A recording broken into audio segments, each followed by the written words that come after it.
2024 का चुनाव परिवारवाद पर लड़िए और हम इसे बेरोजगारी और महंगाई पर लड़ेंगे, क्योंकि सत्ता अपने हाथों से तानाशाह जाने नहीं देना चाहता है। वो हर हथकंडा अपनाएगा, वो अपने पूंजीपति मित्रों का पैसा उड़ाएगा। राहुल गांधी जी की सदस्यता किस पर गई? चोरों को चोर कहने पर। मोदी जी, आपने देश की एक एक संपत्तियों को अपने पूंजीपति मित्रों के हाथ में बेच दिया है। हमारी मणिपुर की 2 बहनें आज सुप्रीम कोर्ट की दहलीज पर बैठी हुई न्याय मांग रही हैं। लानत है ऐसी सरकार को जिसकी संवेदनशीलताएं खत्म हो चुकी। आज हमें गोरों से नहीं, हमें सत्ता में बैठे चोरों से लड़ना है। देश का संसद सत्र चल रहा है, मणिपुर जल रहा है, बेटियां न्याय मांग रही हैं, मजदूर किसान आंदोलित पर प्रधानमंत्री जी आप संसद सत्र में नहीं आते हैं। 2014 तक अडानी की संपत्ति थी 50,000 करोड़। आज अडानी की संपत्ति कितनी है? मात्र 9 साल में 12 लाख करोड़। मोदी सरकार ने 14 लाख करोड़ पूंजीपति मित्रों का माफ किया है और किसानों का 1 रुपया भी माफ नहीं किया। युवा कांग्रेस, युवा कांग्रेस, जोड़ो जोड़ो, जोड़ो जोड़ो। भारतीय राष्ट्रीय युवा कांग्रेस के पूरे देश के कोने कोने से आए युवाओं को कहना चाहते हैं, एक तरफ देश का संसद सत्र चल रहा है, ऐसे में आपको, हमें या देश के नागरिकों को जरूरत पड़नी चाहिए थी जंतर मंतर पर बैठने की? नहीं। उम्मीद की जाती है जब देश का संसद सत्र चल रहा हो तब लोकतंत्र की आवाज यहां सड़कों पर नहीं वहां पर गूंज रही होगी और उसे सुनना चाहिए। मैं युवा कांग्रेस के साथियों से पूछना चाहती हूं, हम आजादी के 75 साल मना रहे हैं। आज 8 अगस्त है। आज 8 अगस्त अगस्त क्रांति दिवस की घोषणा की गई थी। बापू महात्मा गांधी ने क्या नारा दिया था? क्या नारा था बापू महात्मा गांधी का? करो करो या करो या मरो। आज एक बार फिर से बापू हमें ललकार रहे हैं कि आज हमें गोरों से नहीं, हमें सत्ता में बैठे चोरों से लड़ना है और आज करो या मरो की स्थिति आ चुकी है। आज आप सभी युवा कांग्रेस के साथियों से कहना चाहती हूं, आज 9 अगस्त क्रांति दिवस कल मनाया जाएगा। इस बार का अगस्त क्रांति दिवस इसलिए महत्वपूर्ण है क्योंकि आजादी के 75 साल मना रहे हैं। क्या नारा था? अंग्रेजों भारत छोड़ो। आज अंग्रेजों को भारत नहीं छुड़वाना है, आज किसे भारत छुड़वाना है? बेरोजगारी भारत छोड़ो, बेरोजगारी, बेरोजगारी, महंगाई, महंगाई, हिंसावादी, हिंसावादी, जातिवादी, धर्मवाद, पूंजीवाद, तानाशाह, कट्टरवादी, आज इनसे भारत आपको और हमें छुड़वाना है। मैं युवा कांग्रेस के साथियों को कहना चाहती हूं, 9 अगस्त क्रांति दिवस पर मां भारती अपने क्रांतिकारी सपूतों से खून मांग रही थी। इस देश की धरती खून में नहाई। भगत सिंह फांसी के तख्ते पर चढ़े। यहां जो युवा कांग्रेस का कार्यकर्ता आया है, आपसे आज मां भारती खून नहीं मांग रही है। अगर आपको पसीना भी बहाना नसीब हो, इस भारत माता के लिए आज यहां खड़े होकर पसीना भी बहाना नसीब हो, तो भाग्यशाली समझिएगा अपने आप को कि भाग्यशाली हैं। खून नहीं, पसीना बहाने को भी अगर मिलता है।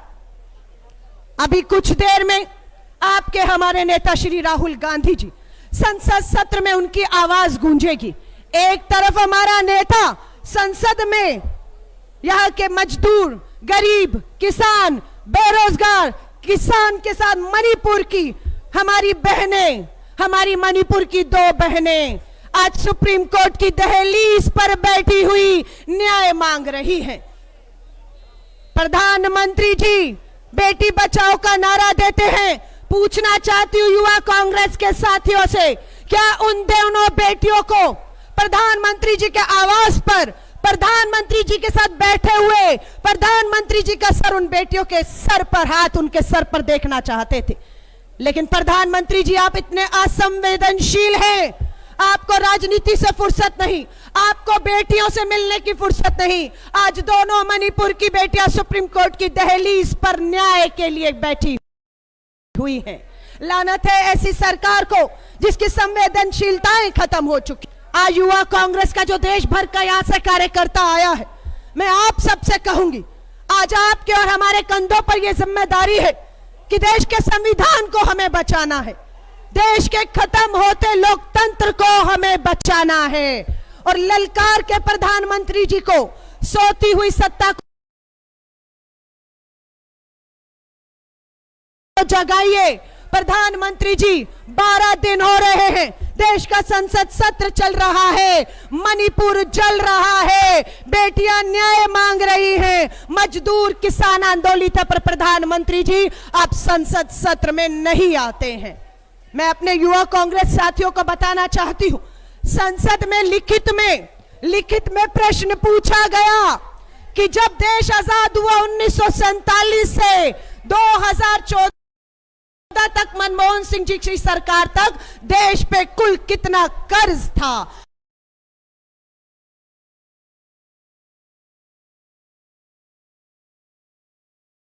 मिला इन 70 सालों में देश पे कर्ज था 50 लाख करोड़। कितने का कर्ज था?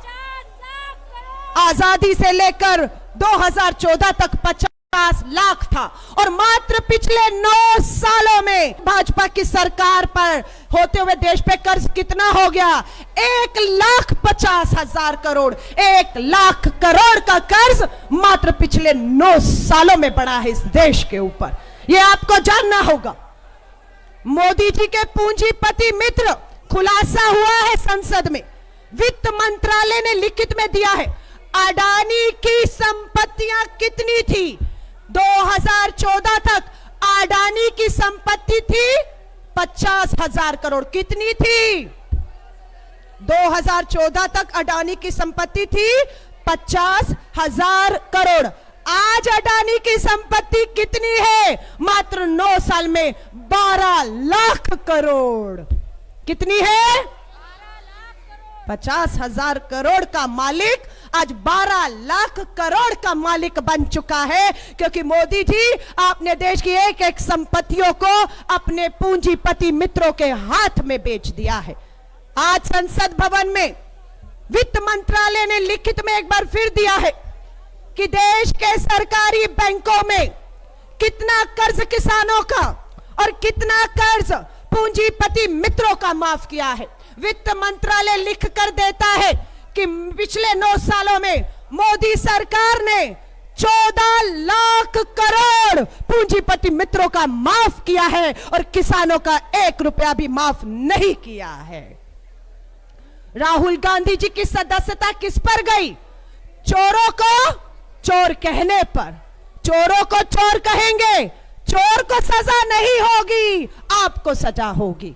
मैं पूछना चाहती हूं, चीख चीख कर बताइए, आपके घर में, आपकी तिजोरियों में आपका मेहनत ईमानदार का पैसा अगर कोई लेकर भागे तो उसे चोर नहीं कहेंगे तो क्या कहेंगे?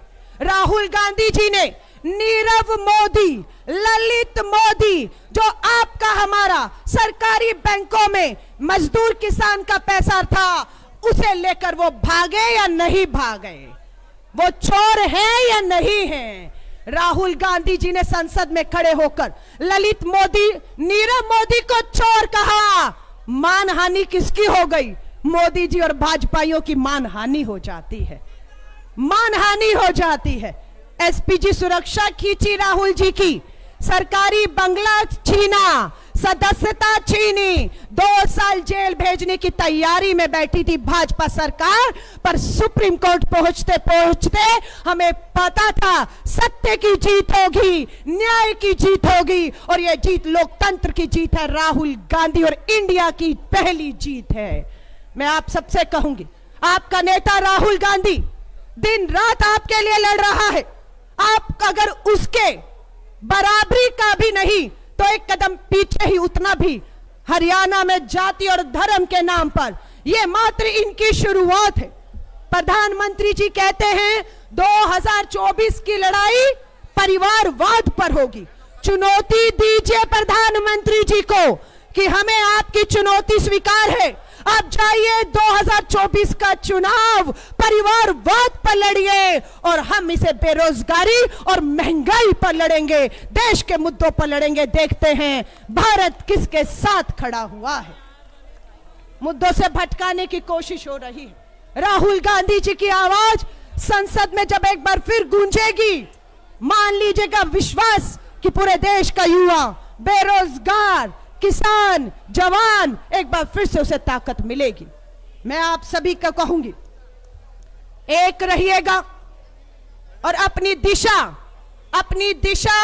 अपनी मंजिल से नजर मत हटने दीजिएगा, क्योंकि आने वाले 8 महीने आपके लिए, हमारे लिए, देश की युवा शक्ति के लिए, 140 करोड़ आबादी के लिए बेहद ही नाजुक दौर से गुजरने वाले हैं। क्योंकि सत्ता अपने हाथों से तानाशाह जाने नहीं देना चाहता है। वो हर हथकंडा अपनाएगा, वो अपने पूंजीपति मित्रों का पैसा उड़ाएगा, वो लोकतंत्र की हत्या करेगा, वो संविधान को ताक पर रखेगा।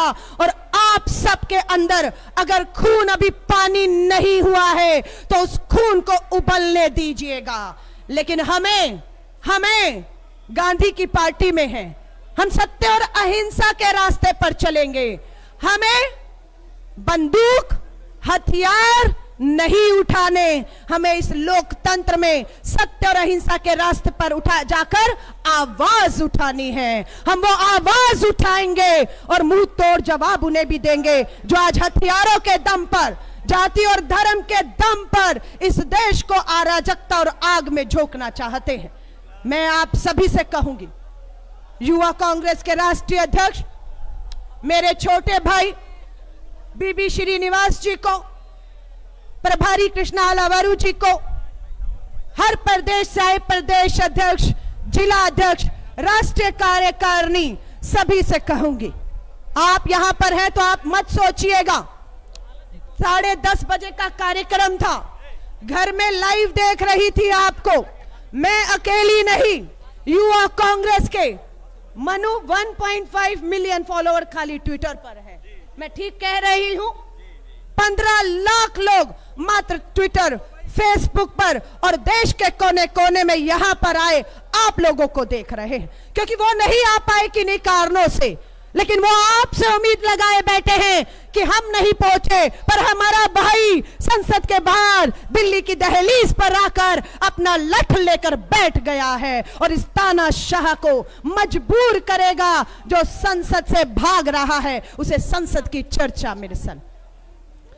राहुल गांधी जी की स्पीच का समय हो रहा है।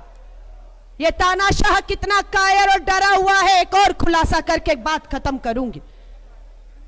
पिछले 4.5 साल में संसद में प्रधानमंत्री जी मात्र 7 बार आए। कितनी बार? 7 बार। 4.5 साल में प्रधानमंत्री देश का संसद में 7 बार आता है, और 7 बार बोलते हैं, उसमें से 5 बार मजबूरी में बोले क्योंकि राष्ट्रपति जी का भाषण था और उनके अभिभाषण के बाद प्रधानमंत्री जी को बोलना होता है, और उसके बाद मात्र 2 बार बोले। आपको 140 करोड़ के लोगों को ऐसा प्रधानमंत्री चाहिए जो संसद में नहीं बोलता, लेकिन संसद के बाहर जहर उगलता है, लेकिन संसद में 4.5 साल में मात्र 7 बार आता है और देश के मुद्दों पर बात करने से वो भाग जाता है। आप सभी से कहूंगी, मुद्दों से भटकाया जाएगा। आप सब एक रहिएगा इन्हीं शुभकामनाओं के साथ। देश भर से आए, हर राज्य से आए भारतीय राष्ट्रीय युवा कांग्रेस के लोगों को कहूंगी, इस चुनौती के सफर में इंडिया इंडिया राहुल गांधी जी का नारा है, आपको दोहराने को कहूंगी। जुड़ेगा भारत, जीतेगा इंडिया। जुड़ेगा भारत, जुड़ेगा भारत,